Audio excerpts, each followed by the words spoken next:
lâu lổ một xe cột bên cái lâu lổ lúc tiền bỏ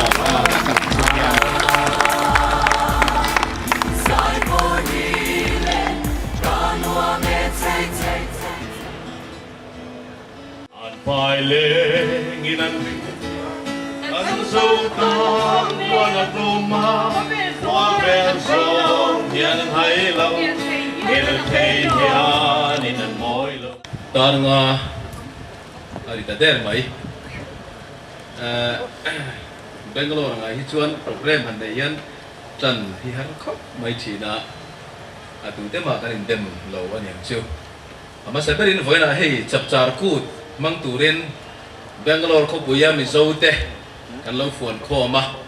he chapchar kut mang tura local song song te chibai chapchar kut chibai kan buk chewani kan bulami te cheu ka kut chibai in buk tai la a chaw me a kan soi dan tur ngor ok di su in man ngol tu kai di thu deu thak anga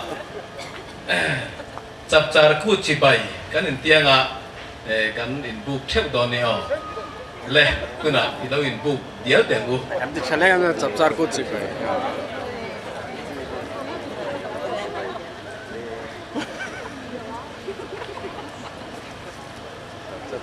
I can see some faces who I think cannot speak Mizo. Please, those people who are around you, please explain what I'm saying to them. I'm not explaining everything in English, so to save time, please, people around you, let them help you understand. Okay? Yeah. Hey, okay, before I continue in Mizo, let me just explain. This is a very prestigious and very important Mizo festival, and we are happy that you can come here. This is the first time in Bangalore especially. Of course, it has been celebrated many years in Mizoram and other places of India, but specifically for Bangaloreans, this is the first time. And we are thankful to you, and please enjoy your stay here. And there will be some very exciting program. Stay put, don't go away. And okay, các sợi giáo chuẩn các sợi bồi pa lang eh. Kami sin kan ito me. Oh. Tu mà cái tem lo hela decoration nginga mo te kan han tinok to kat lai te ka te po. Thì kan sẽ thiam zela ni. Nuam voi khat na ne wangin enge thil han ti om tak tak han ti pen te po ko mai the ya. Aku na po kan tran te chia la ba. Kan sẽ thiam zela do ne ya. Mi zo kan ne ya. In sia thiam te kan na lo. Kan thiam zong ta kan ni kha. Kama sai kan soi ni. Kan zai to chu wang chuan zai to lo mai tiang. Kari ruin la pakhat thade han kan ka du te lu ne. Ma lo chu kan zai to lo mai don ni ya. Kuna hian Reverend Kuan Khiang Nun Phi ma. Kan so mga ni in kun sera man zawa. Greetings. Ko don ngai la vin tu lo na ki man hen tre kan ngai ya. Lo so tu.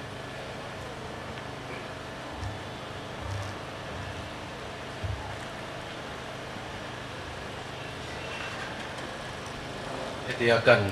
in vâng chiu hiền pro cung ăn mizo cần đi cần mê la trà thì khá chiang viết vin cái gì ha Bangalore Mizo Association chập char cu với khát na chim tu zong zong te cần khuôn liền te đến Bangalore khát la nga cần xuôi tu te lệ cầu sân xuôi tu bùi pa run cầu zong zong te mà sai in zavain chập char cu chỉ bài kan buk chiu ani hun sen ani a when hian ka theological conviction le ka ril ruwa thil poimo kati then khat tar lan tel katuma chu helai Bangalore community mai ni lovin Mizo nam kalzel turata na vision ka nei ve angte then khat cho tiang chuan tối tế in tar lan katum don ani ti hian soi ma sata ila khovela nam phing masa Greek hau hian mishing civilization kan ti mishing ekovela mishing ron om to zong te zinga hian eng nampo ni sela eng rampo ni sela mishing zong mai hi chi thumin an then phok mai ni mishing an then na ma saber pakhat chu idiot ti an ni a heta idiot an ti hi mental issue nei problem nei lam an soina ani lova an soi ber zo ka chu mishing reng mà ni ham chat na ba pe la ngai ko na mangai lo mi ti chuan appa ni le na chuan tribesman an tia hei hi notice a ke ni tribal ho soina ani chi alova tribalism lam zo ani tribesman ho chuan ma ni chi bil ba ke mo ma ni pol bil ba ke mo ma ni pal ti bil ba ke mo pe la ngai to na mang mi kha an ni ngai lo fani yang chuan apakhat le na chuan citizens an tia hi political identity ani chi alova voinia Indian citizen kan ni kan ti ang chi hi helaya Greek havina an soi pera chu ideal person ngai to na zau mangmi ramle nam thatna turata na ngai to na pangmi manipol bil manipal ti bil chaw ngai to na a omlo kan ramle nam azau zo larger context na kan thatla na tur ngai to mi chu tiang mi an soina ideal person chu tiang mi chu citizens ti in Greek hokan an lo soi ani ti chuan chanchi trazo hana zia bungli chasom hi pakhat na khan ti hian la le so Christian lo soya hi samari mai chia le la le so Christa in encounter na ani ini suan anne na mai chia ka thu oiro heta kherlo po Jerusalem khuwa kherlo po pa chibai in bu khuna thlengdon heta la le so Christa na asoya chu samari mai chia ne na khan hetlang atika gerizim tlang ania samari ho sa ko na mun pui ani an ba ni tradition anti phung kal phung luk taka an von na hun ani Jerusalem chu country juda ho sa ko na mun pui ani temple om na ni tradition fel takan nei kal phung fel takan nei chumi in kal phung in tradition pia lama in sa ko na mun pia lama hian pathian chibai buk tu in ni hun alo la thleng don ani ti in la lesu Krista kan asoi ani heta hian kan sa ko na te pathian tri tu kan ni te hi biakin chung chon lovin kan nama kan party politics ate khoya po omila kan din mun chewa kan zirna kan eizonna chuta chuan pathian chi bai buk tu kan ni hi poimo ni ti hi oine hian ka soi du ani lai khovela chuan sacred secular dichotomy ti theology zirna huna phei chuan ala maya kan sa khona le kan nam nun te kan then sang na sa thren oine hian pathianin nam culture min pek te hi apoimo maya heta kan sa khona mun chau ni lovin kan temple chau ni lovin kan kaushan chau ni lovin apia kan nam nun zong kan civic life zong a om na huna hian pathian chi bai buk tu tak kan ni na kan lan dir apoimo tak zetani dia kha tuna kan bible chiar tang khan kan thai ani Greek mifing havira an lo soi ang le la le so Krista ina asoi ang khan ngai to na zau thir na zau zo la le so Krista a center da chung hian kan tam tan hian ma ison zelong utiin he kan chap chai put ni a hian kan in som ani dalpan kan thu soi te kan za tan mal min som sak se pathian ma kuin tong trai lalpa kan pathian kan pa du tak min hang ai tu nang ma kai shuai na le en kol na nuaya Bangalore Mizo Association ten chap char kut avai khat na kan mang thei hi kan lom hle mai nang ma shuai na le en kol na kan don awangin hin alom thu kan don soya nangin nam ropui tak nangin min pe a culture moi tak nangin min pe a sa khwana thale dik nangin min pe poka heng zong awang hian lalpa in hin alom thu kan don soye kan ram kan nam kan sa khwa kau shan hi a nge a ma lo son zel thengna turin nang ma shiat na nung ne na kan kal zel thina turin nangin itnam imite tharawin min suai zela he kan chap chat kut ngai te po hilal pa nangma ne na hun kan man na nangma ne na lom thu kan soina hunatan nangin mal min sob sakang che voine kan hun man tur zong zong ruwa man na olom to zong zong tele member zong kal zong zong te puna lim le lom taka nuam taka kan man thine turin nangin tharawin min suai min ompuyang che chu chu dal pa iso krista ngin kan non dile amen chap char kut chi bai kan han bu ve le chu wa kan share dan khan Bangalore hian chap char kut thi student association chuan tum khat lai kha thane mai nai nan han ti ve zo ka ma ro chu student han ni dewa khotlang huap huap zo lo deu thi na khotlang huap BMA na buat sai chuan kumin tun tum hi Bangalore mi zo ten chap char kut kan panam pas sa per ani ei voi ni hi achin chiat lak le a hriat na kan e chu chu kan an hriat la ra tan po san soi du pani kan kan na ne ya chu te ka soi nuwa chuan hei kan khwal lian in per hriat ti na kan han nei so ka chu chu ka hon man tur ani a hei voi ni hun hi kan siam lok mi alova siam poni chuang lova ma ro chu kan art and culture lam hroi tu ten chief guest introduction la hi kanตีเราชวนหันตีอามินหันกูลุยเลยเดี๋ยวเสียกันรถดิ้งเลยนี่เอ็งพวกนี้เซ่วันนี้เห็นเช่นเฉียดลักตักไม่นี่ที่เขากันหันสวยตัวแบงโลร์คัวอังเวเรงรวงอ่ะงั้นติงเงจับจารกูดกันไว้ขัดมันกันตีไม่เลยอินโลตีไม่เท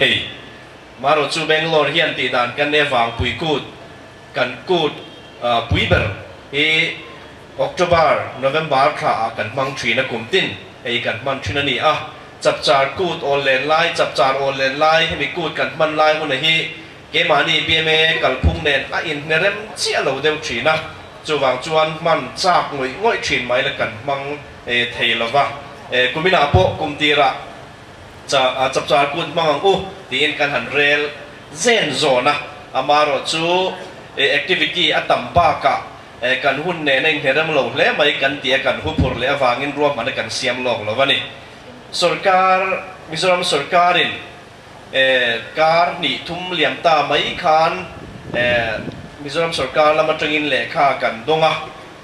chuta chuan Mizoram pon khopui lian dewa chap char kut man na atan ti in ruam man na tele fan ten ron siama chu chu kan han mu kan lom khop maya kan fan mu te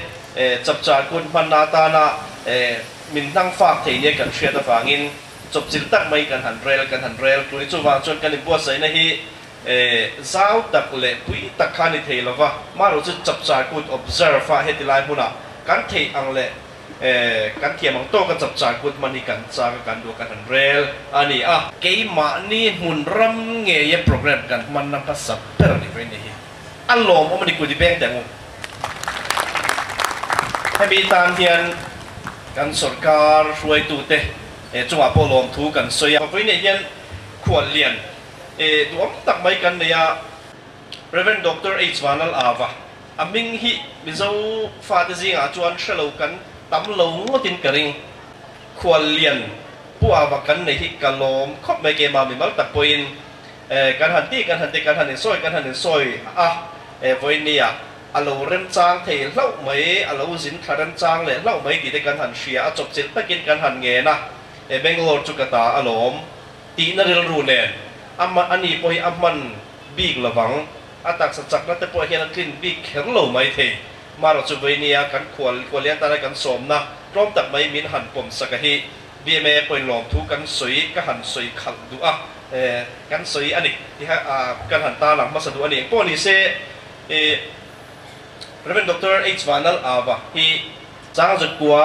สมศรีเลปัสรีนินกระเทียมวิญญาณกันหันสวยน่าจังคัน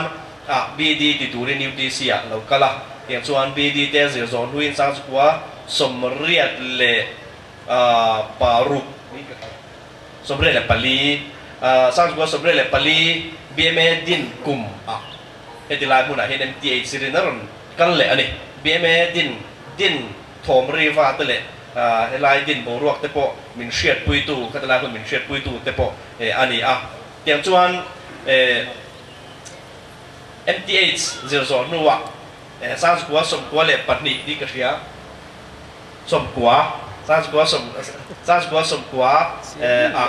DTH turin hetilaya lo kal le ani tiang chuan ale khazil chu rumat po hi Bangalore hian kum so lai mai lo pang to afa te pathum hi Bangalore piang vek ani chuwang chuan Bangalore chu kwa dik tak mai kan tan nei ngoi tur voi nia kan jinga kwa le na kan nei hi alom om le mai atu soi le thu min zil na thu te min fui na thu thatak tak a soi tur te po beng lo hongila ti kha kan han soi du tu na pu wa lo ding se la ko ngain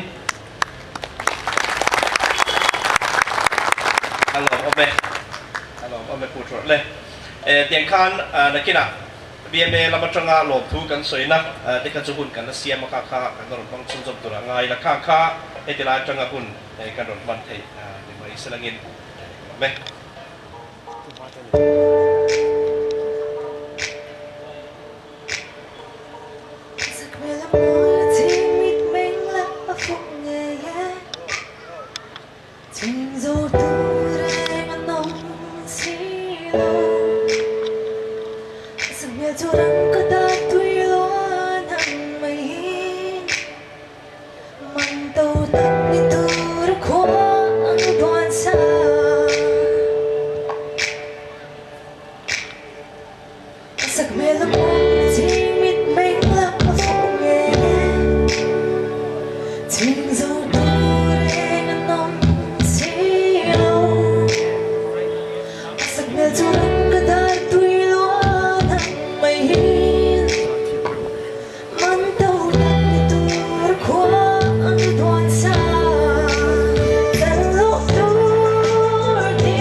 Reverend Dr. H.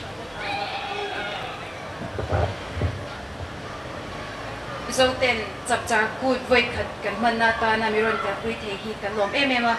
mengin lomman kan lom tu soina kan han ro bun ve hemi min bek sak to hianin kan BMA Vice President building ya na ka van to khat lo to se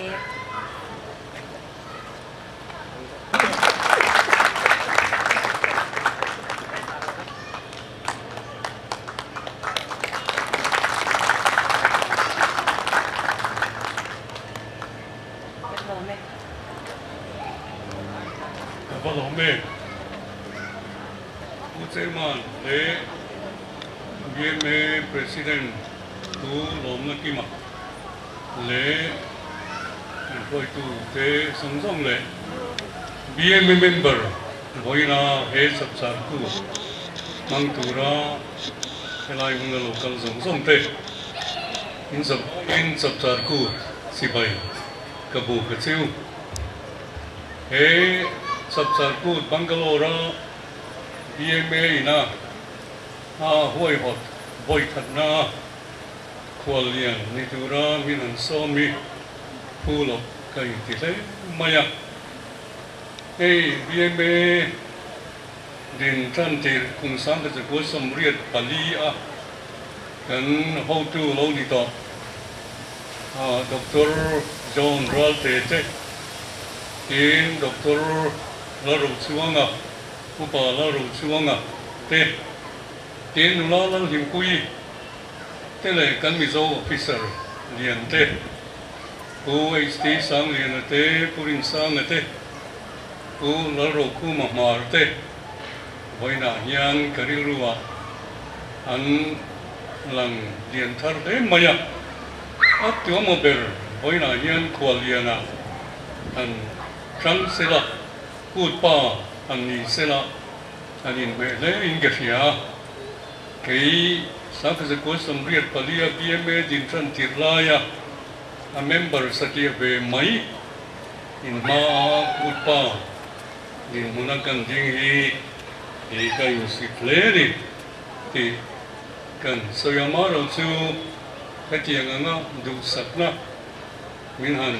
lana tunang din muna minhan din tiri kalom tak me bebani ole hi Bangalore hian chung kwa kanom velai pokal zirlai te singa mizo nun zemoi chataka bonglung zel hi kan zirlai te singa le poktu te singa po company le office lama poktu te singa po thanem tak ang oma suti rual le ro chuan kan mizo nula tlangwal te singa kan mizo nun zemoi nam tam te he na ti lan an he ka kan mizo nam timol pozonga se te anong pal se ba oi khop maya chung mi te chu BMA po hian le mizo Bangalore BMA pian ha te po khanin chung mi te chung pangai tak le du sat takin alo jin hao to chu anh chỉ học được cái bộ sơ sót lấy những cái gì á, cái chỗ này hiện chung mi cái gì ngà trên khắp chú, cảnh sởकार office à thế, sởकार institution à thế, lại còn phần khác có những anh bị trăng cái đặc thế, anh lâu đi, đặc lâu mà, số tiền chuan hay bị BMA hiện Bangalore ra, mi số nam miền cung cái đó là in cung khẩn là thì nghệ theo đó là bọn đồng dễ nó không ở hiện thì trong cái tất nhiên mà ở lâu là cái chỗ nào cái chân Bangalore là hiện mizo te cái lâu chân đến tận này maya thì chút tiền bằng chuan BMA te point cái mizo nung se moi zir lai tên cái zir na huna te hiện company le office thuộc te point cái thổ na huna te kan von nun zel theina turin nam dang laka kan mizo ni na hi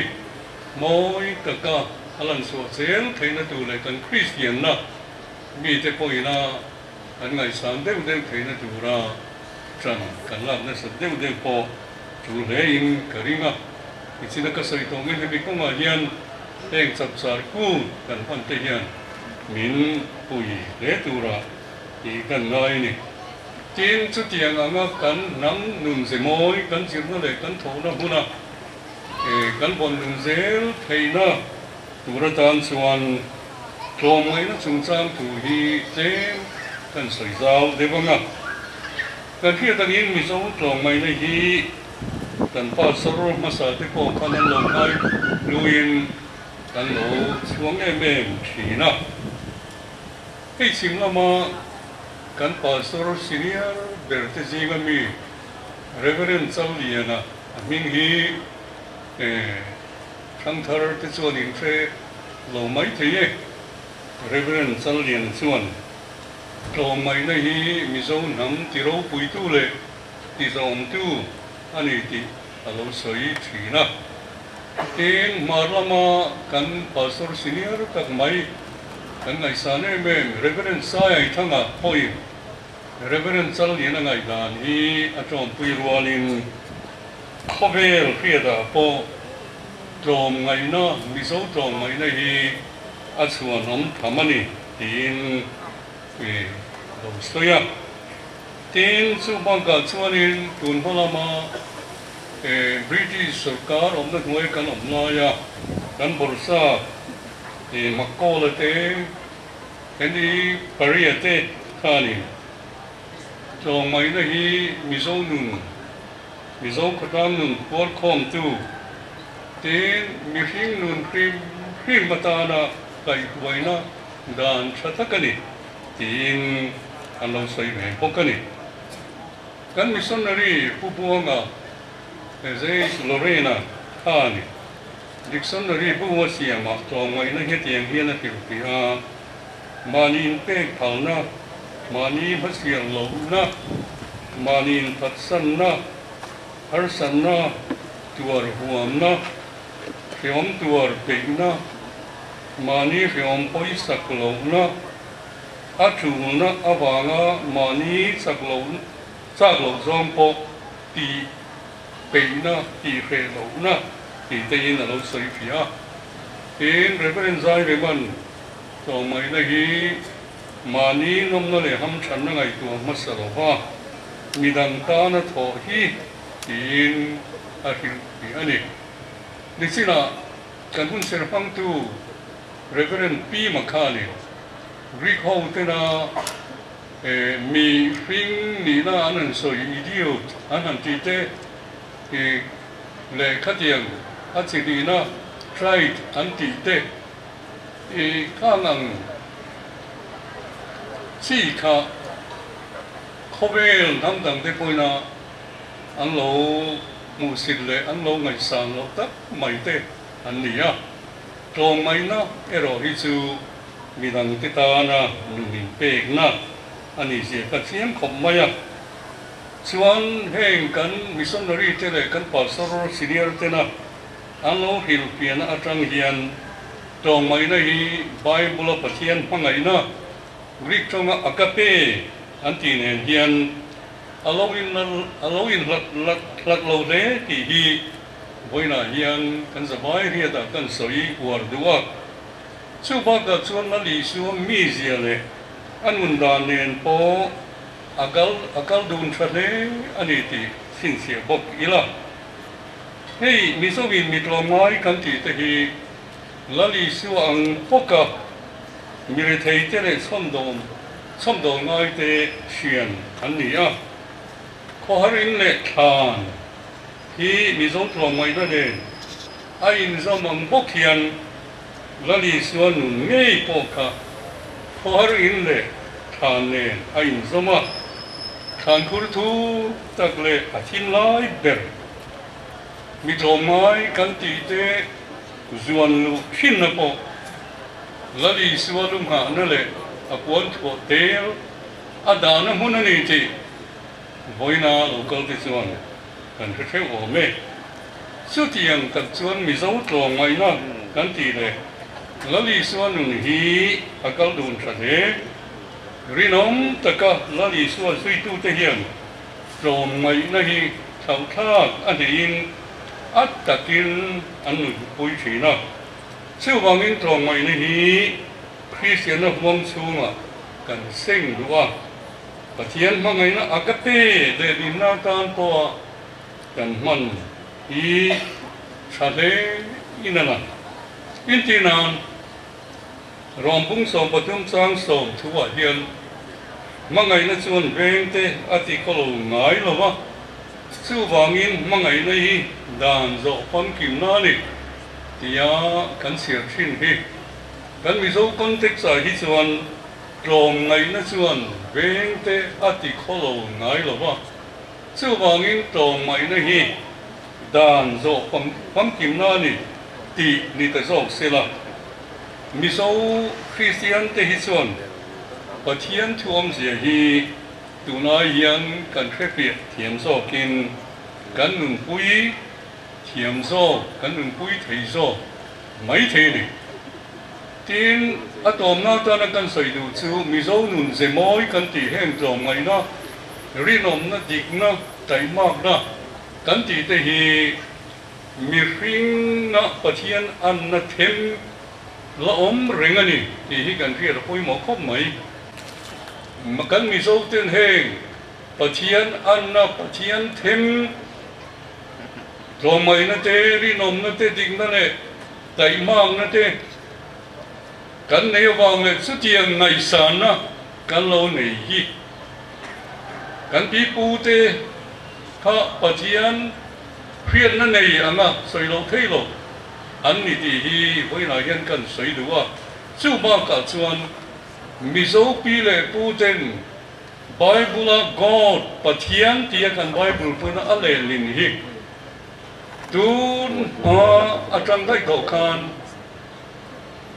heta chin hil san lo lum ma tang dai to khan an lo hreto aniom mange ti thei na hi khong tham pe kom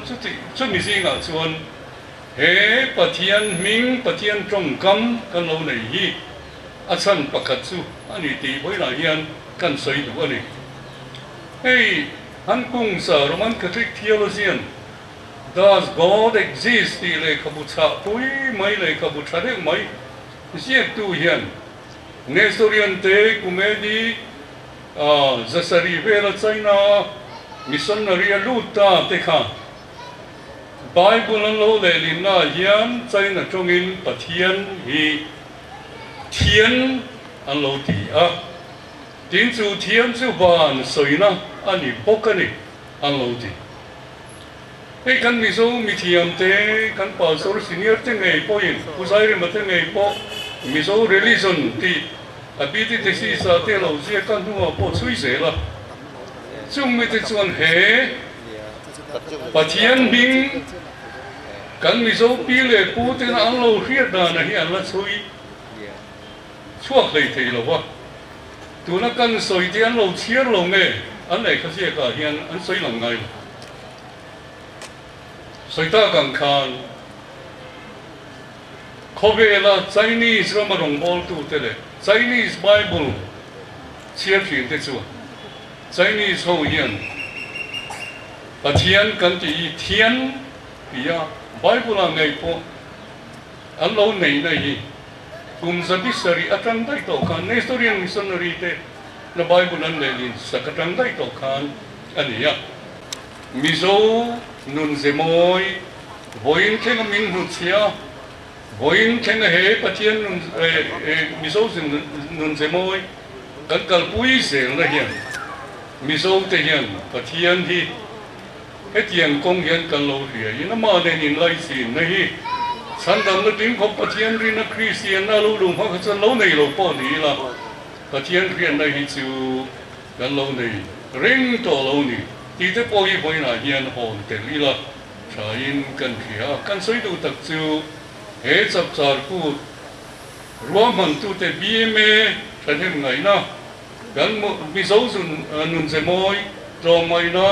rinom na tik na tai mak na von nun zel kong a hian heng chap char ku kan man te hi min phoi tu le min ti chak tu ni zel sela thì đi hết sắp sắp cuốn mang tu rong rong tê bồi mi dấu nun se moi von dễ là công ở hiền trần đi là sâu sâu bằng ngu thì in cả hai bùi về là đi hết cả lò mít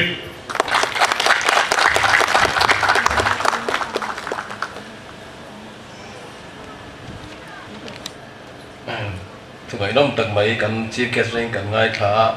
lòng tận chất này xóm tổ đầu cái hàng tung chất mà sẽ rồi cũng sẽ sống được cái này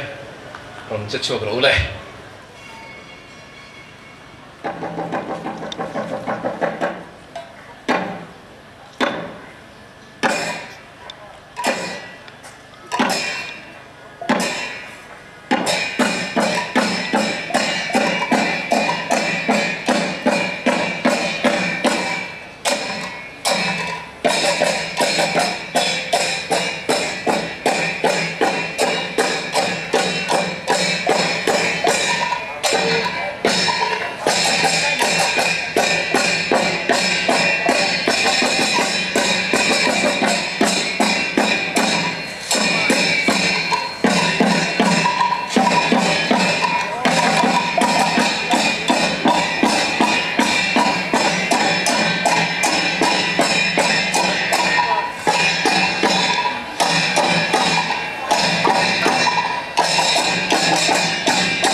chairman le buina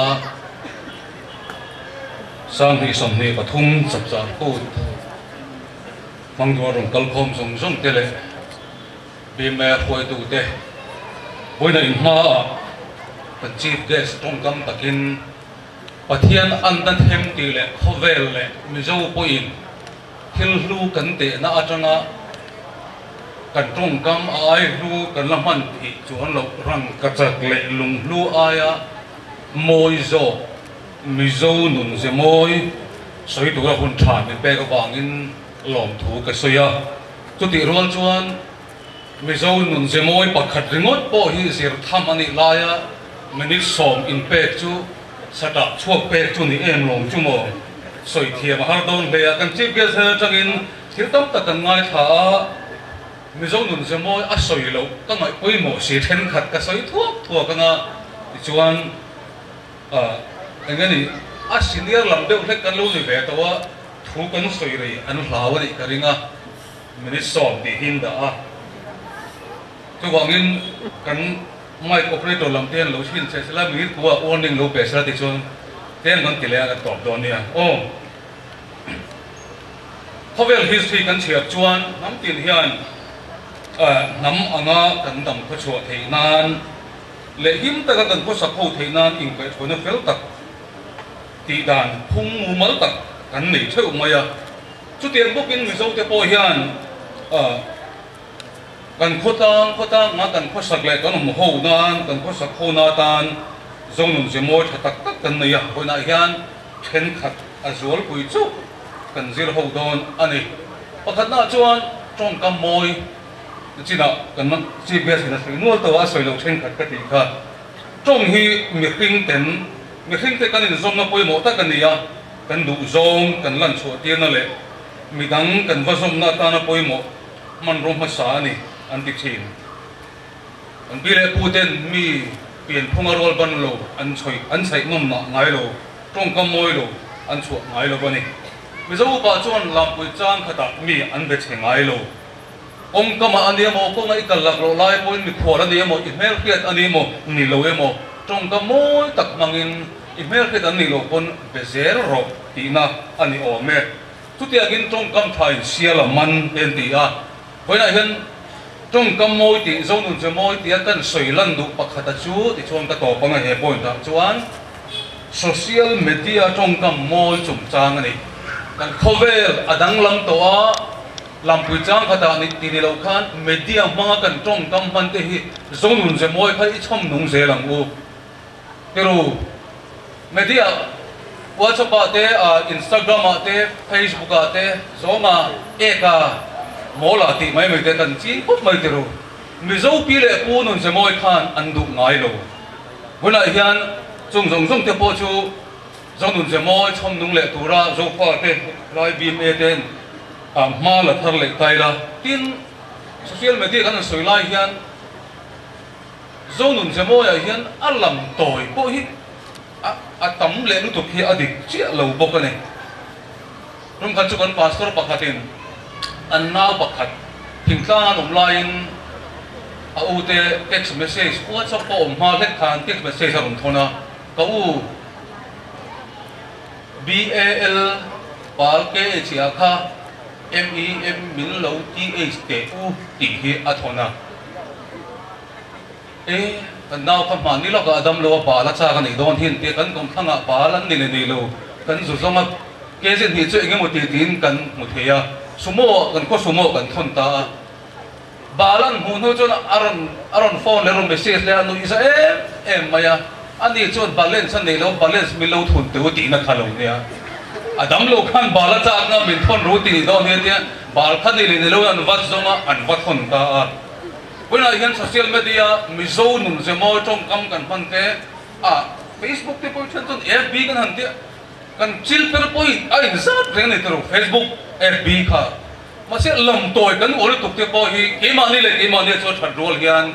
heng zo nun je mo media hang kan nan te na hian eka ingau kha ka zu mange mo thil thang ka tam mai heng te po hi zo nun je mo hian om lo wa hen te hi kan mang thina ni chuan I pai se lang u adot le chuan china khan kan ngai tha ka soi kan ri anga ai upaza thiam na chung changa pi pune ro thil lu ani a chu wangin ai upa pian pui u zo ke za thiam hi apoi mo hle mai ti hian ka soyang mizo Christian na chuan ai muam u thiam aku kul mu thiam hi ti taka kan ngai fo mai kan serious ani ma sela pathian worship na hian serious turani lawa sincere turani ai upa an le wa bian ngam lo ko pa vasa arun ni lovin an thu le la kan ngai changa ti hian tina pakhat chau ka soi le ang mizo indun zamoya ai upa te za thema chung changa chuan khoi lo a kan wa chhuat na konga ram a kan kalda e mo a angani thil kan ti ho na ruang kan zon na ani amo chum me kanan siam don ta thalai la chak vak jok ten ma han la ta buk su la ngai ani po in eng tin nge chum me hi kan siamang a siam tu thu ni mai tun lai chom kan ti to man la chun val upan oma mizo nun jamoya khan eng tia ti tur nge ti en rol uzo an ron thina a siam tu thu ani mai ti hi anal viava ni ma salam mizo nun jamoy nal taka pai thak na ni ti hoina hen i riang u eng tinge kapu kapa rol uzo te kan rona nga chu tian chun siam ru an ti angin chom he te po siam du ronin chu hoina hian kan soi du chana chu mizo nun jamoy khami serious ru na mi ngani ai upa te za nu to ko wanga thil va tingam lo ni lo an he thil hian harasat na engani mizo buaina pumpelna ani awangin rol uzok te kan han ron khan chu tiang chon a hangin chhom ro a kaning kang ron ti khan na lo pangzok kan ke chu abai ka du chi khang khalo omanga valu pa an waron chuan valu pa in kiru atiang khan an siamanga bona pumpet na ni ai upa te za na hi chu zonun je moi ani ti te kha kan soi duwa ti chuan pakhat kan kol ve na tu chu tom ngai na kha kan chief guest na soi towa bible theology na tak mai ron soya chan pui ngai te chan pui ma ni in phat sel ti nai la ni ti te kil khang khang ron soya pakhat kan ta lan ve du chu bible theology a chuan Jesus Christ is Lomai par excellent andi veta arpelo thuna hian hatiang hian tom moina a soi fi ve thunga tom phe na mol pho phe na that chua thil thati na in hu hiam na mu le pui le be sei lawa mi te chunga that kan chu na chung chang hi lom mai na chu ni e ati ai zual fiu mai I suwa hi Havel ma a misual te tan khosa thingam lo ni tom ni adu lo wangin khosa thingam ta ni ti isu hen lan tira du a Jesus Christ is tomai par excellent chu wangin bola hen mizo nun se moi kan se rol hian isu a misual te tan a thi hi a inrem hal thapani isina kan chairman ni kan chief guest ni soito pathian an na them a kema ni a tomai hen abetani ti kha Jesus Christ is tomai par excellent ti kha ipetar le angu ato pero chuan tulai kan mo tak te pon yang mi pa le mi chen nun ho dan chung changa marlai mi zo nun le tulai nun chu adang lam to em a soi vet thei poni lo mi pa in mi chia nula an rima chul taka lo chon mi chia mi pa ina kan ba ina te an kal ve ngai lo mi chia in an nula thiang na von hinan tung ki man tuma mi pa in ti chia tan tum thum a thing ang rek duro hiling tal deu ko mane mi zo nun jomoi kan ti khan khala mi pa le me chia nun ho na chung changa hian thil pakhat le kan soi do chu nula te chuan an thiang him na chu me chero puina le phut na berani ti thwe in thito pin anin venga mi zo nam nuna nula te rin na chu nam ti ro pui tu a kengani Bangalore khopuya mi zo kan oma nula te me chia tam tak kan oma kan nula kan von him na he mizo ro lu mizo nun je moi ani a ti chuan chu ti nga kan von him chuan mizo nam ti ro pui tu ani a nang ma ni mei chia po hum him tu le ti ro pui tu ani bo ani chung la ka chuan mei chia mizo mei chia de kan rin om tak chuan kan thiang hin kan von him ta chuan nam atiro puya khami zo nun se moi kha nam dang ten mi zo mi chia chu tiang chu an lo ni ti min notice don ani ti kha wena hian kan ta lang zo du a thil tan tak soi tur omang ma sela ka soi vek lo banga rin om na le te ma na ti te kha ni sina kan han ta lan zo khop te kha hei rin om na chung chang ha tom na bera chuan kan soi duwa mi zo te hi thing fa ka in do thin kha kan ni a kan kong ka chu kan ta la chu ni kan rin om em ti kha a chiang mai te ro ni ma se tu na chuan ta la lian ber te ro ngai ta a poi khop mai ka soi so lo chuan hei poma pui oma rin om na chung chang kan lang ming le na sai oi khan mangai na ti a soi na chuan nula le tangbalin mangai na itan kalorin om lo phot chuan sa case atia sipaya zu tang wang hanga nula nu chu lo om ba ma kum nga musa ma sela me rin tu ne walo ne nula chu rin om zo to lo pasal dang nei ta a biel pa kal don za na in tha za na kalorin om lo chuan sa case ti tu ka sa kila chu wang to sia se ta nge ti big si lo ba alorin om lo ta nge nge ya ti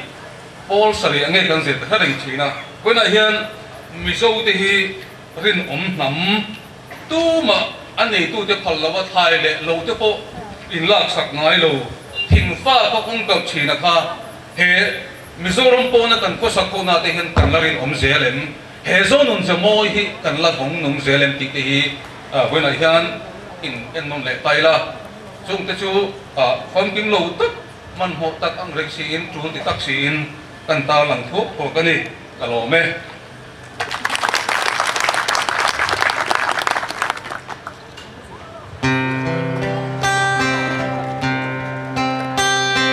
Tôn chiang amak ngeye kang soram nun sia rengi o kang pile pu kang khak tu ten ron hu vein ron shepe se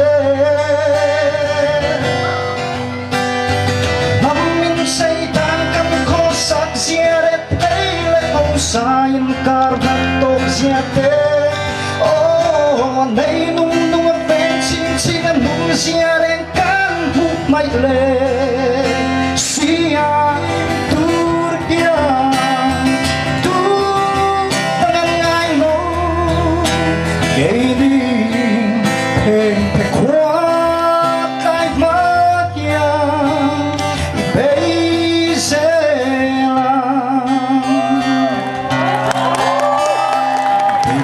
bên trời khi chết tôi xem ala zoram din thale turhian tum kuta ge ale oh sa kwana lek bang sia song pen nam tang to na sawat aron sangan pe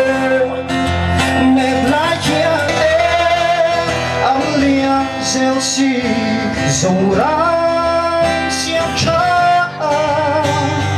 Tungting turnya Tangan lain lo Kini kuat kai bahaya Dari selang Zorang trong phân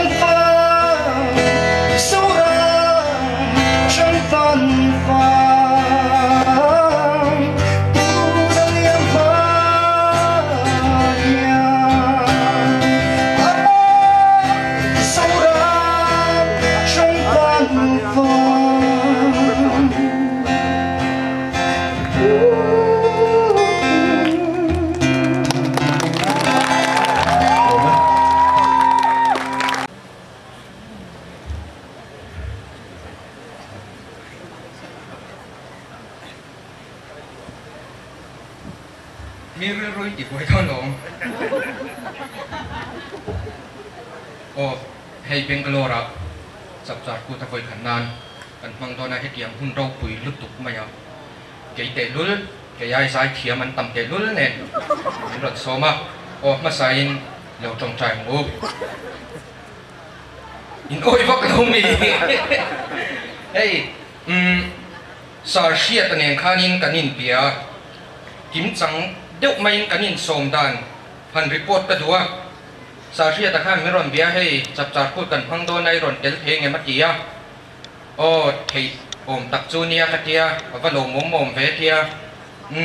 กัดเดียเนียเดียเฮ้กัดเดียเดียงจุกันนินเบียดันกิมจังตักกันนี่อ่ะโอเปนเอร์หุ่นกันพังโดนกัดเดียโซ่ตะจังโซนโอเปนเอร์กระรอนทรงเพียวางคบไหมอัดละเชโอไม่สิ้นอินคัมในชุนพวกฮะอินคัมอินโกล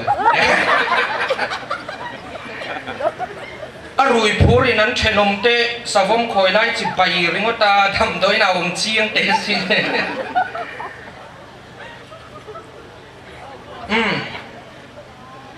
นิจินคันอาสาเตน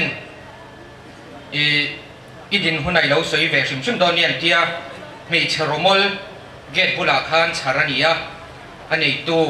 จูนุลาอันนี้ไงโปกริงะกันเนี่ยนายว่าจับนัมเบอร์สวยนี่รอนลำเทียงโอ้มีปารมอลโปโซตาส่งกันชาราคาจุกการนุ่งอาส่งกันดานี่ตัวชอบยินดีบ้างไม่โดนเนี่ยอับเบงกะโลรมค่ะอมจันติรคันมิซารามาคันคนตูค่ะอันฟานโอมาสินะช่วงเด็กครับปุรุนเซนเกจิทุงเด็กครับคนกะการเจียนสาเดนิสอะเราดิ้งเซ่อมจันติรอันนี้อ่ะอารมณ์โมเมนอิมงอินชุเลตโตโรเลย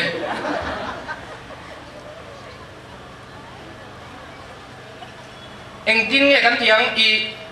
ใจเขาขับปังปาร์ตี้หล่นไปอ่ะอินจิบายปั๊บป่วยใส่อินเป็กดีเว่ข้ากันติดโดนเรามีข้าเตียงซ่องอ่ะข้าอัดเจมกัลนัดจีฟักเรามี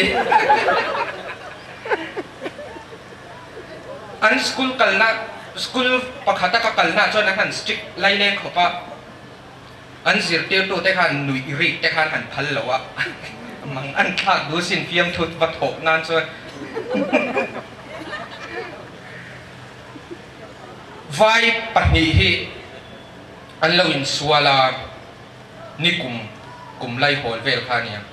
อับดุลนังมาเฮลปาร์จอยติงเอติอาคัตีกับผู้เกี่ยมาเฮลปาร์คันมีช่างจัดจ้าอับไม้คันเน็กเชฟลมไว้ขัน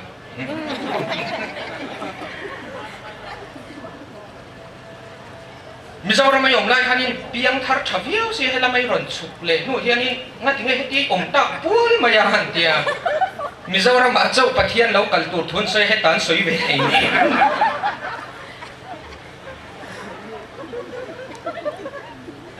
ไฟเอาให้บวยข้าวเวสิน Let me have your father and the father กันเดีย father ตีเลยอะตุยยันสวยนั่นเล็กข้าเราเนี่ยอะไรข้าตีส่งข้านิสิไม่เซ่นักกินอ่ะหุ่นเต็มจังเตอมังงะเสส่วนนี้นั่นละมาเตะกระรอนดิ้งเลยงะเด็กที่เวลีลาสักเทียมแล้วอะไรให้เทียงกูดรบวิลุตุกตักไม่อะกีนี่เตะลุลมินเหล่าเชฟเวเรงะ BMA จุงอ่ะเล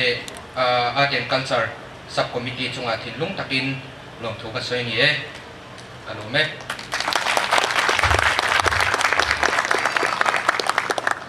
เรื่องโจลดินปุยอ่ะเนี่ยนะจงพุ่มของจงจางกันง่ายแค่ตอนนี้ Bangalore Mizo Association ไว้พอดินจับจากกูนี่กันมังอันนี้อ่ะวันนี้เฮียนินเฮสุนกันมันน่ะเฮียน BMA Agriculture Committee เด่นจงพุ่มหัดตีทุบปุยมังอ่ะทุกสายตัวเรามีรวดเวทีกะล้มเลยอาจจะตีรวดชวนนินเฮมีทุบปุยแล้วมามีเทียมกันอีกแล้วบางกินก็อินขัดงเงี้ยเนี่ยมาอามาเราจูก็เทียมด่านอันนี้เลยอาการบวชใส่ยังวันนี้การสวยแบบโดนนี่ จงหุ่มหัดที่จุงจานกันสวยโดนนี่กันทุกวีจงหุ่มหัดที่เฮียนินเปลี่ยนปุยจงหุ่มหัดเดียโมมิโซจงหุ่มหัดเดียโมอินวันนี้เฮียนกันสวยโดนอันนี้ Nobel Peace Prize พอลดงตก Father of Modern South Africa อันที่เนี่ยส่วนมันเดลขานีเฮียนอาลูเซียอาเฮียเทียมจงมังอามีอีเบียบชวนอันนี้เละจีอังอาเปลี่ยนปุยจงเงียอีเบียบเอรกชวนอาหินลุงซงซงอินอาโกมังเจอาเดียเอ้ฮีอาดิกเลอินกับเบียการมาสาลกขันเฟบรุรีนี่สมนิประคัดขานินเปลี่ยนปุยจงนี้พอเวลหัวปะเปลี่ยนปุยจงนี้ International Mother Language Day มันอันนี้ยากกันพระเจ้าโอเมจะได้ชวนนินเฮปเปลี่ยนปุยตรงนี้อาเราชัวดานที่พวกฮีa history ข้างไหนนุ่มเล่นกับเรียบางละเดช University of Dhaka ซิรไลเตข้ารินอันตรงอันหุ่มหัลนะเปลี่ยนปุยตรงอันหุ่มหัลนะ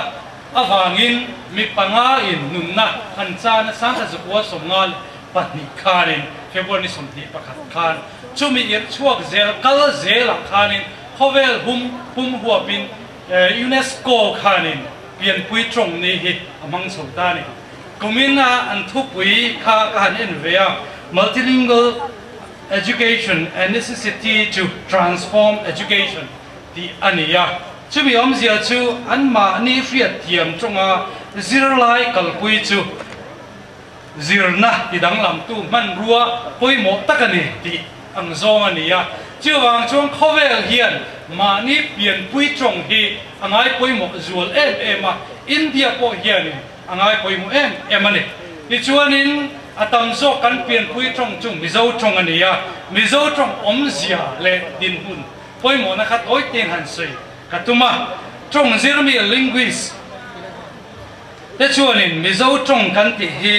ทิเบตโตเบอร์มันแฟมิลี่ซิงามีนินอันสวยตรงถูกในJohn language อันนี้ดังลำบิกนัดตับอันนี้ทุ่มอินอังเร่งพออัถูกอัศิราอมเสียงในเตดิน double adjective และ double adverb เตอันต่ำเอ็มจู่ชวนอินมิโซตรงที่อัติเขาเซเอ็มนี่เอ็นที่นาตานหันมังอิลาจงอัถูกที่จงดังเฮียนินอัตมเราเวียนกันริงจงกำปักหัดเลย LAE เฮียนสวยไตละกันเลยนะกันอันเดียอันเลยสักจูขโมยนะเราคุยเล่ไหมอีที่เราจูอะไรเล่ไหมอย่างจีเตสวยตัวตั้มตะเข้ามันนี่ LAE วิ่งวัดพวกขันจงกำถูกนั่นจะทั้งเลยเฮียมูมันนี่อันเดียงจีเตพอทิลกันเลยอันจีเตจงวัดขัดวิ่งวัดขันอมเสตั้งตะกันเนี่ยนี่จีน่ะมาจวลีเละมาหนุนะอันใส่ค่ะอมวยวงเละเลยเตียง double adverb เราอมังจีเตดินเชียดเปลี่ยนเฟียมถั่วหันถั่วกันนุ้ยรัวไหม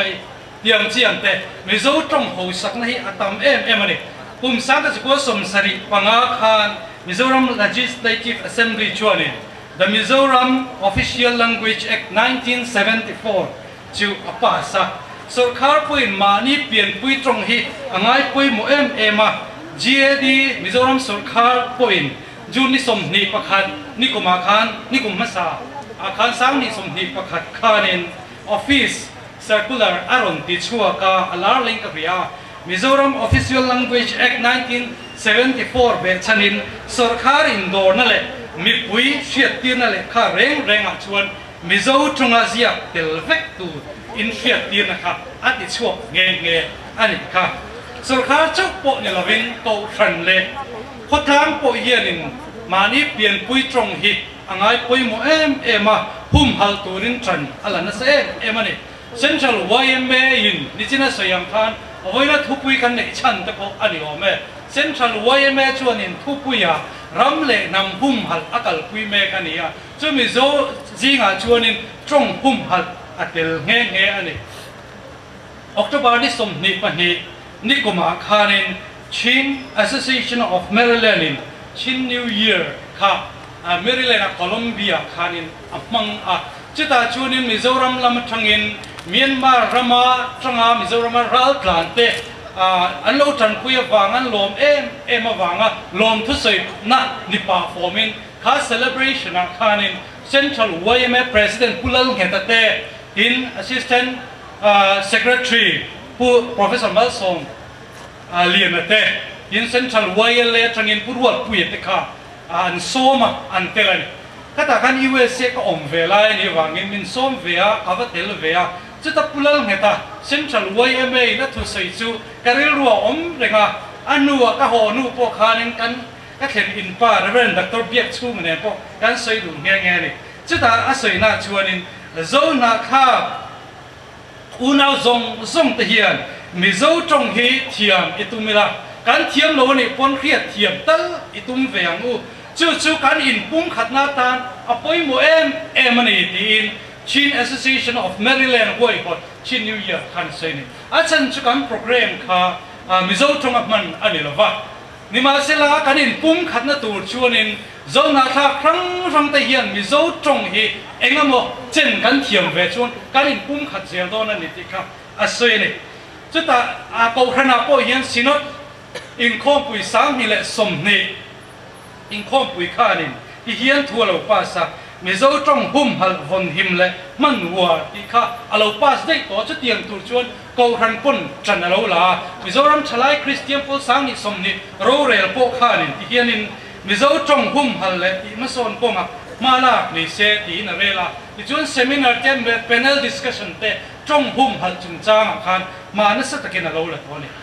mizo tong hi tong boral laom ani yem ti question in dia thei tak khania dulian tong anua sai tong kan ti tuna mizo tong kan ti ta ki zo na thak tong zi nga chuanin ada zawin athang duam berani tinan soi china bichen katin tong boral laom endangered language ani tinan soi china tong man dik punga inzip tin na sat apoi mo thu an soi na tan ko man ruwa an mang na sem emani hei hi in nial na om thei le ngai dan in anglo tak om thei ania mizo tong zir chiam tu te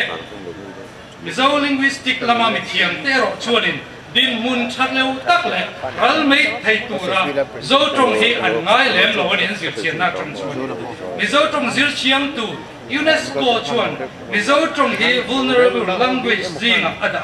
hei hi kanin soi trai chan ber tong thi mei tura ada kia kan soi fo tran chan ni in an soya UNESCO zir chian hi kan en chuanin khovel tong hi lom ruka an chena tong lian pui mang tu nga tak le chu safe language chan dia in tong chumi dot chiami tong te nau deu zo to vulnerable language din anda chung zinga chuanin mizo tong ko hindi anda chumi ni wang chun din mun chalo takani lem lo ti in an suya mizo linguistic lama mi thiam te professor alal than moi te doctoral din moi te chuan sei ni chumi phena chuanin endangered language ni mizo tong hi extinct the ni thi mai the ni ti in bo ran mai the ni chu wang chun chani lang u ti pol ko khau mane eng po ni se mizo tong hum hal ven him le ti mason hi kan zawaya mo purnani ti hi hoinia sei duwa ti chuan mo zo tong hum hal le ti mason mathli rakha kong thumin toi te te han sei ka du ne pakhat na chuan mizo nun phung le zirang culture choi san atul mizo tong hum hal tu chuan mizo nun phung le zia culture kan choi san atula nan nun phung le zia trong te hi pian pui le in ran chon thil ni lovin kan zir chop le nei chop fekania chuwang chuanin kan chan len puya kan in zir tir chho angai trong le culture hi nun na nei dam ko chua na in mamo ton le in chom ton ania chuwang chuan trong a thi chuan culture above china culture hi a chak na lo a lo chuanin trong po apachetial tial china ni kum sang ni le za a chuanin US linguistic lat tak pakhat chuan a zir chian na chuanin khowela tong za som kwa hi chu man ani to don lo ka ti ni chuwang chuan khowel hianin tong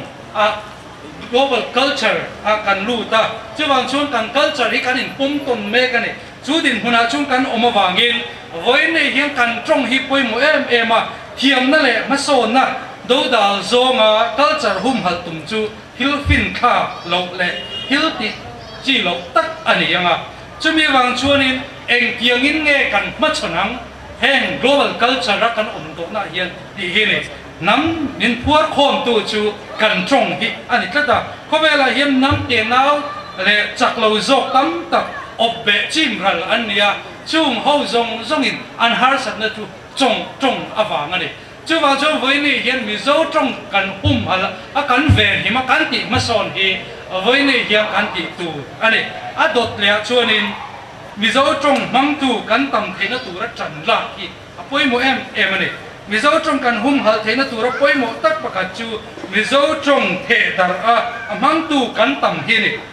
ril ruzal tak puwa huang kan zau voi ni hian anga ani chu zo na khak nam sang ten thiam lo wa mi zo trong an lo mang ve chi ni inui zat lo wang u ti ma son turin ni chan pui zo kang u tin voi ni hian kan in so mani mi zo trong an man hi kan lui zat tu ni lo kum sang ni le som pakhat chiar pui Indian census sakhanin India rama hian mi nuai riat sing thum zaria somli parukin mi zo trong hi kan mang ni in an soya India rama state som ni le paria ta tangin state som ni le paru ka yerin mizo trong hi mang tu an omani mizo rama mi cheng zinga za som sari panga point som sari pani te yerin mizo trong hi voini kan mang me ka Summer Institute of Linguists anti trong zir lama mi thiam zir tu te chuanin kovel trong sang an zir chian na ethnologue language of the world 24th edition le khabua ata landan chuan kovela hian trong sang sari za som thum pakwa omani ti chuanin mi zo trong hi kovel mun sanga mang tu te hi mi nuai riat sing thum sing libor vel omin an chu ta zofa te mun sanga kovela hian kan dai dara kan chua ka kan om ve ta ani ti chuanin har maram Myanmar a khian mi singa velin mi zo trong kan tiang in manga USA kon mi sangli bor vel mi zo trong mang thei anoma tin Bangladesh a hian mi sing khat sang nga velin mi zo trong hi an mang me ka tin Israel a kon mi sang ni velin tunai mi zo trong an manga UK a mi zathum som nga velin an mang Australia mi za sari vel soi tu tam takau mang chumi an le khabun ta lan na chut chu ai tampo chuan mizo trong hin mang me kang voine hianin kan trong hi ato mang tu atam to chuan kan trong hi kan hum phat thon ani ato per na tan chuanin India ram trong pui zinga mizo trong tel ve hei hi in hial na om thei ani ve ya soi tam ve ko ka India ram constitution a 8th schedule hi India ram trong choi kan na le hum phat na ani ya mizo trong hi India constitution 8th schedule ta lan kai ve ni se tia nor na hi atam em ani mizo academy of letter chuanin mizo trong le 8th schedule di le khabu phek za som sari le pasari zeta cha asia tok nge ya alo zir chiang to ni tuna yen 8th schedule ta hianin trong India ma hian som ni le pa ni an khung meka om meka trong som thum le pakwa in deal na an thelu ta chumi zinga chuan mizo trong po hi atel vele Mizoram Legislative Assembly chuanin mizo trong hum hala ti mason turin mars ni som nikum sani som nile patni kharin mizo Language Development Board din na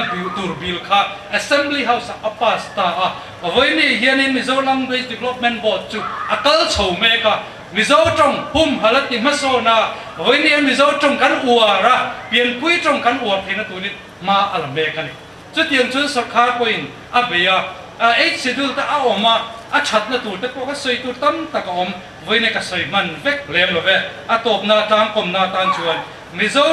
trong hum hal atul na le ti mason dan tur soi tur tam ta ka om thea voine yang ka soi man lem lo khang song mizo trong hum hal na ko nga poi mo em me mizo trong man uluk le man dik chung chang te ko hi a han lawa soi chi ani nam phing zok te chuan ang trong te chu chi takin ang zira hei to pa choi san tumin an hum bok thina ni ke ni po hian mizo trong hi chi taka kan zira man dika man wa hi kan tum turani zirna ina zirti tu te chau hi trong zirti tu an ni lava mitin hi trong zirti tu kan ni thei veka in zirna in chau hi trong zirna mun an ni lava in chung ba ka mun dang zong hi trong zirna mun an ya wangin zo trong bum hala veng him a vong hima ti ma son zel turin kan zawai i thok tang kalome soi hok na tu tha koi pa kan da kan soi du le kan thu ni ta se mi zo trong man dik le man war konga eng tin nge ma kan la kang mi zo trong bum hala ti ma son zel turin eng tin nge chan kan la kang ti ni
chapter good miss and thang chi na khoi huna po chuang chuanin an ron thang ve a om khiu to mai ni dar kan mi chung han lo en ngat ngat chua stage ka chut chan po nia tu nge moi deu ke che moi deu te o tu te ngai thai em ti vel te zong zong ne chu ma chon tin te ka zai lok don te zai don ne pi re pe ka ron kal si lo wa kan zai lok ai do me kan chen lu ron kal tat lo ve chu kan buke ka kan nei sa kan finance secretary le treasurer ka mi ron ken sak te se ron lang re chu te sem an ni pati ka miss do roi le miss sai là dấu sao từ state xã hiện lỗ lỗ sống sẽ là khá là tu khoan nó mềm với là hiện cân bây giờ pha những problem họ tính thật cân này á năng lộn em mà BMA executive committee na lâu ngày thua tổ thế ha cân xia Mizoram Sarkar in chơi sinh sari mangin India ram không bùi sáng sáng à Mizoram thế Mizoram House hem chập chạp cu thi mang turin bây giờ bên này po hay Bangalore hay tiền hiền cần mang anh cần lom tlang đi cần xia thế nó thì lo tìm tu per pathian anh rualin BMM parte với anh hiền in chung lom thu cần xia program to program anh ya lo tìm na hi bị bùi thế member thì cũng ta anh chuang thì lúc lại tiền tận sẽ tiền art and culture committee organizing committee thì đây là cái chuang thì chuang lòng thu anh soi anh thì quân liên tan hiền bị sáng sáng gần đưa rồi mà Bangalore ra ông trang thế Bangalore thì lấy lâu thứ bộ gần đưa rồi chuang sẽ là chuyện với này hiện thì cần cổ lại cần chuyện là gì Pathian ni naram chan taka kuna siam sak Reverend Dr. Isvan lawa kanan ni thei hi kan lom em ma Bangalore chap char ku BMA na avai khan na afan na he tiang khol cha gut pa kan nei hi kan loma gut ka tiang na min man puya min ti no din sakhi kan kholian chunga lom thu kan soi ani Đến program mà khá khá cần chia ví dụ thu diệu pin đó cái này á chuan là bên PC lên đồng zero lệ là bên do lên điểm tuyệt đấy cái này bia an nin hun min siam saka hun thotak mai kan an nei thei hi an chung alom thu akan sui tak me wani te Bangalore mizo association noya hian section thang kan oma chung section a kan member te kan thui tu te zara khatiam hian program locking tak nan an nei chau thei te hi section member song te thui tu te chung alom thu kan soya tin tangwal siat puya te nulama zoli te tangwal sila gun chama te chung alom thu kan soya tak me pongani a lo tin na tam tak zinga namani ka poi mo den perte inni ti te po kan soya tel bong ani chuan voina hian lim tak apang kan du rolin kan huna tep tel deu ang reng box sia kan lim tho chuan kan sia program a kha reverend ti kha atam hle maya akul ti ang ti po hi kan sia kan kul deu ang reng dia bok kumina hian skar khat chi au min le program hi aro man chau tan ania chumang chu ti nge na om mang lawa arem chang chang kan nin man ani thar ma chuan tunaya nuam zo chang khum zo le limom zo kin kan bang tura kan in ngai a BMA executive committee member te kan thui tu tak tak te ruam an nam le tak an lo siam tura kan ngai ani chuan kan hun to phi tong china kan chi turi reverend Valeliana kan be sia yani bo baina aron tel theya kan lop me ma voina hi kan father James te hi kan sister te ko thang sang le bizo na thang te in mel kan mo hian BMA Art and Culture committee Big Point long thu kan ron soya kun local zel tura pho BMA dinga thilti om rengin khatiang taka in phum khat na cha in pona cha ne na rongbol ho zel tur hian mizo na thang song te Art and Culture committee chuan asomin anen takme me cheu ni ti kha ganan talang tel du bok ani thang ti khalom thu ganan soi theina tlang pui ni sela program a hian athil ti ho tin tu tam tak oma chung ang zong a ma lo la tu zong te in chung a lom thu ganan soya nei tangwal chako pate tangwal chi juala londo te gula ne noi te sai te an ping khatiang khan an lambik dewa khang pa ka khan mitam tak lam mai te po an oma heng am kuma e thanan ngai taka ti lo kin thena tur sa na mai lo la na lom thu kan non soya tungin jing dar nga thena helai munata na in roman in bo seite eng bazar an ompok ani thang kana seita zong te pa ka khan sei mai tam tak po om them ti kana sei to po ni sela wena hian kan lom tak me mani ti zawai chuma kana talang telle kani alome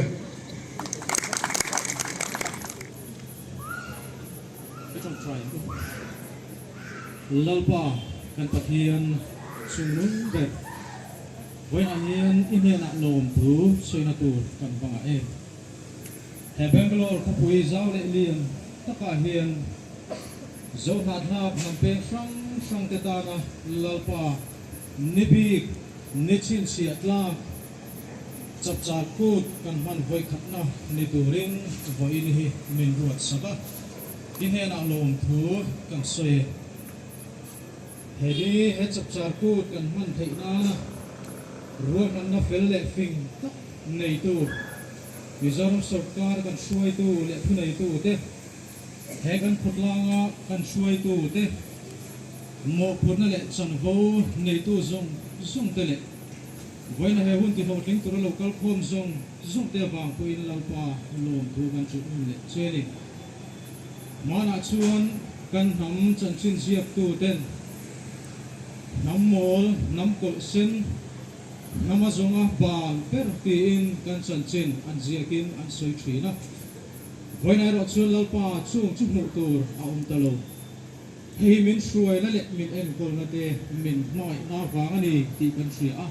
inena lom thu kan soi phokani Kan chief ke zong tak pu ren doktor ikmane aw kan lo so ma pitla di le hian ma min an chuai sak se hong ho hong ania modify po ma song no de po man ten thau ni chu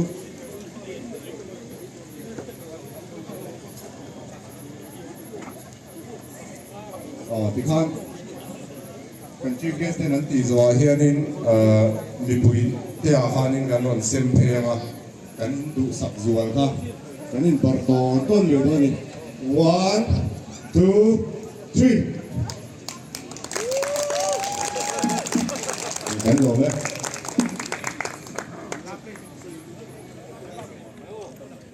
in ring lo lai nan in par ti bo kan ya lo pang in fiam na nia in ring lo lai in par kha tha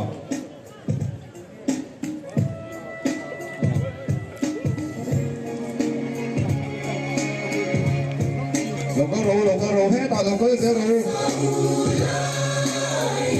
lồng cơ rô bên bờ rô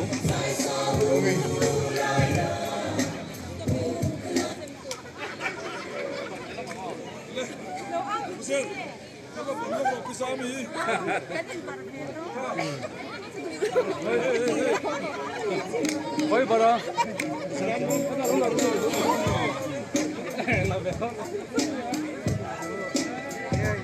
Hey, bordo hết rồi. Hey, cái đó là.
See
It's 7:55 p.m. It's 7:55 p.m.